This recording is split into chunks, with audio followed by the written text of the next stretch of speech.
Hello everyone, welcome back to knowledge for future study channel. Current affairs के question हम इस video में discuss करेंगे। अगर आप चैनल पर नए हो तो चैनल को सब्सक्राइब जरूर कर दें। पहला क्वेश्चन है, हाल ही में कहाँ 1000 सरकारी स्कूलों में वर्षा जल संचयन परियोजनाएं स्थापित की गई हैं? तो करेक्ट आंसर है इसका बड़ोदरा। बड़ोदरा में स्कूलों में वर्षा जल संचयन परियोजनाएं स्थापित की गई हैं। लगभग 1000 स्कूलों में ये काम किया गया है, तो बड़ोदरा करेक्ट आंसर होगा।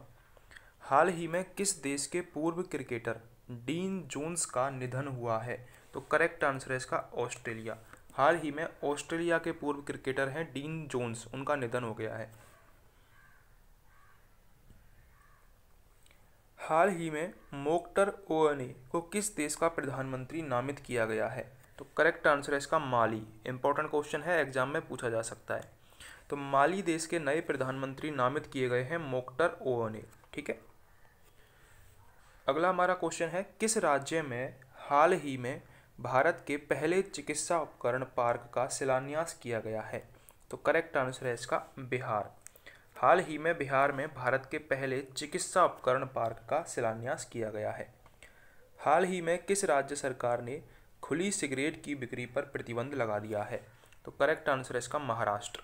महाराष्ट्र सरकार ने खुली सिगरेट की बिक्री पर प्रतिबंध लगा दिया है। हाल ही में जारी टाइम मैगजीन 2020 की 100 सबसे प्रतिभाशाली लोगों की सूची में कितने भारतीयों को जगह मिली है? वेरी इंपॉर्टेंट क्वेश्चन, पूछा जा सकता है आपसे। तो करेक्ट आंसर है इसका 5 भारतीयों को जगह मिली है 100 सबसे प्रभावशाली लोगों की सूची में, जो कि टाइम मैगजीन 2020 के द्वारा जारी की गई है। हाल ही में डॉक्टर कृष्णा सक्सेना द्वारा लिखित पुस्तक ए बुके ऑफ फ्लावर्स का विमोचन किसने किया है? तो करेक्ट आंसर है इसका राजनाथ सिंह। राजनाथ सिंह ने पुस्तक है एक ए बुके ऑफ फ्लावर्स, ये किसने लिखी है? कृष्णा सक्सेना ने। तो इनकी पुस्तक का विमोचन किया है राजनाथ सिंह ने। तो ये आपको याद रखना है, पूछी जा सकती है। बुक से संबंधित एक क्वेश्चन पूछा जाता है, तो याद रखना है। ए बुके ऑफ फ्लावर्स के रचनाकार हैं डॉक्टर कृष्णा सक्सेना। हाल ही में केंद्रीय रेल राज्य मंत्री सुरेश अंगड़ी का किस बीमारी के कारण निधन हो गया?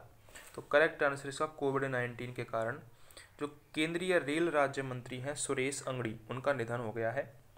हाल ही में मिंत्रा की ब्यूटी ब्रांड एम्बेसडर कौन बनी है? तो करेक्ट आंसर है इसका दिशा पटानी।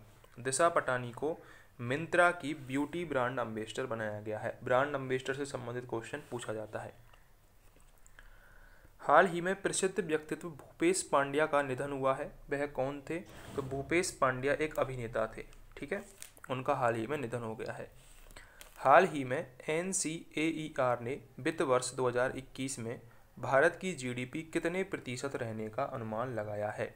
तो माइनस के 12.6% भारत की GDP रहने का अनुमान NCAER ने वित्त वर्ष 2021 में लगाया है। प्रतिवर्ष राष्ट्रीय सेवा योजना दिवस, जिसको NSS डे भी कहा जाता है, राष्ट्रीय सेवा योजना दिवस, ये कब मनाया जाता है? ये मनाया जाता है 24 सितंबर को। 24 सितंबर को राष्ट्रीय सेवा योजना दिवस मनाया जाता है प्रतिवर्ष। हाल ही में AIFF ने वर्ष के सर्वश्रेष्ठ फुटबॉलर के रूप में किसे चुना है?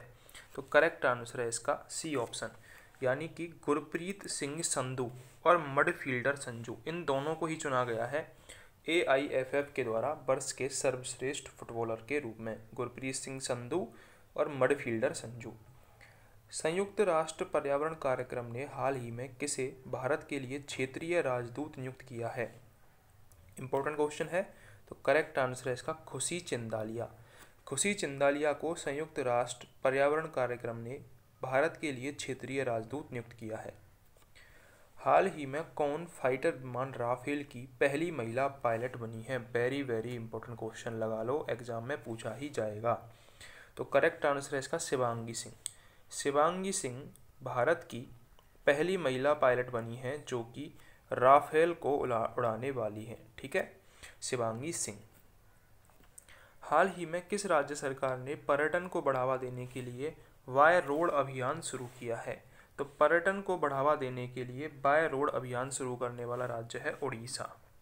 ठीक है, उड़ीसा राज्य ने पर्यटन को बढ़ावा देने के लिए कौन सा अभियान शुरू किया है?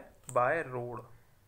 ये अभियान उड़ीसा राज्य ने शुरू किया है किस क्षेत्र के लिए? पर्यटन को बढ़ावा देने के लिए।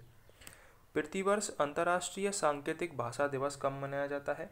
तो ये मनाया जाता है 23 सितंबर को। 23 सितंबर को अंतर्राष्ट्रीय सांकेतिक भाषा दिवस। और 24 सितंबर को कौन सा मनाया जाता है? राष्ट्रीय सेवा दिवस। हाल ही में जारी ग्लोबल MBA रैंकिंग 2020 में टॉप 50 में कितने भारतीय इंस्टीट्यूट को शामिल किया गया है? तो 2 भारतीय इंस्टीट्यूट को शामिल किया गया है टॉप 50 में, जो कि ग्लोबल MBA रैंकिंग जारी हुई है 2020 में उसमें। ठीक है। कौन भारतीय हाल ही में एशियाई फुटबॉल परिसंघ के कार्यबल के सदस्य नियुक्त किए गए हैं? तो गिरिजा शंकर मंगाली। गिरिजा शंकर मुंगाली, इनको एशियाई फुटबॉल परिसंघ के कार्यबल के सदस्य नियुक्त किया गया है। गिरिजा शंकर मुंगाली। भारत की पहली तटरक्षक अकादमी कहाँ स्थापित की जाएगी? तो करेक्ट आंसर है इसका कर्नाटक में। कर्नाटक में भारत की पहली तटरक्षक अकादमी स्थापित की जाएगी। अगला क्वेश्चन है, प्रतिवर्ष विश्व गैंडा दिवस वर्ल्ड राइनो डे कब मनाया जाता है? तो करेक्ट आंसर है इसका 22 सितंबर को। 22 सितंबर को वर्ल्ड गैंडा दिवस, राइनो दिवस मनाया जाता है। हाल ही में प्रधानमंत्री मोदी ने संयुक्त राष्ट्र महासभा के कौन से सत्र को संबोधित किया है? वेरी इंपॉर्टेंट क्वेश्चन पूछा जाएगा। तो मोदी ने संयुक्त राष्ट्र महासभा के कौन से सत्र को संबोधित किया है? तो करेक्ट आंसर है 75वें सत्र को संबोधित किया है संयुक्त राष्ट्र महासभा के प्रधानमंत्री मोदी ने। प्रतिवर्ष विश्व अल्जाइमर दिवस कब मनाया जाता है? ये क्वेश्चन भी इंपॉर्टेंट है, पूछा जाता है। तो विश्व अल्जाइमर दिवस ये मनाया जाता है 21 सितंबर को। 21 सितंबर को विश्व अल्जाइमर दिवस प्रतिवर्ष मनाया जाता है। अगला क्वेश्चन है, हाल ही में वर्ष 2020 का वुमेन्स सिंगल इटालियन ओपन खिताब ये किसने जीता है? तो करेक्ट आंसर है इसका Simona Halep. Very important question, लगा लो आप, आएगा एग्जाम में। ठीक है। ऑस्ट्रेलियन ओपन, इटालियन ओपन, ये सारे जो ओपन खिताब होते हैं ये पूछे जाते हैं। तो वुमेन्स सिंगल का इटालियन ओपन खिताब जीता है सिमोना हालेप ने। ठीक है।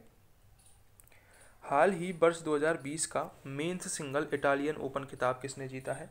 तो 2020 का जो मेंस सिंगल इटालियन ओपन खिताब है वो जीता है नोवाक जोकोविच ने। नोवाक जोकोविच ने। तो दोनों नाम आपको याद रखने हैं।